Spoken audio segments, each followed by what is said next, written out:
Fil-qalba tar-Rabat ġie rrinnovat l-ispazju miftuħ magħruf bħala Ġnien Bir Liljun. Il-proġett ta' rinnovar ġie inawgurat mill-Ministru għax-Xogħlijiet Pubbliċi u l-Ippjanar Stefan Zrinġozzo Pardi u s-Segretarju Parlamentari għall-Gvern Lokali Alison Zarafa Civelli, flimkien mas-Sindku tar-Rabat Sandro Kraus. Fost ix-xogħlijiet li saru fil-ġnien kien hemm xogħol fuq il-ġibja sabiex it-tisqija tal-pjanti u s-siġar issir b'mod awtomatiku u regolari, jinxtraw bandli għat-tfal li huma aktar moderni u sikuri, filwaqt li d-dawl, il-bankijiet u l-lanet tal-iskart inbidlu. Id-dawl ġie wkoll installat b'tali mod li t-tniġġis bid-dawl jiġi minimizzat. Ir-railing u l-bieb minn fejn wieħed jidħol ingħataw coating protettiv u żeba' ġdida kif ukoll ġew restawrati il-ħitan ta' madwar il-ġnien.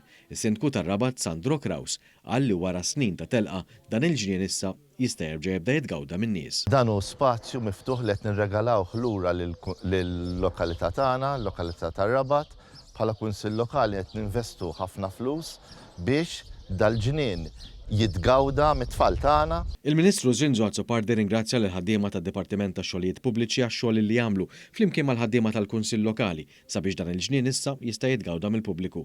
Huwa qal li proġetti bħal dawn jiġdu l-mod għaqli kif il-Gvern juża r-riżorsi kollha tiegħu biex ikun ta' spalla l-Kunsilli Lokali sabiex jitwettqu proġetti fil-qalba tal-komunitajiet tagħna. Is-Segretarju Parlamentari Alison Zarafa Civelli qalet li l-Kunsill Lokali tar-Rabat ġie finanzjat madwar 25,000 euro għal dan il-proġett minn skema maħruġa mid-Diviżjoni tal-Gvern Lokali.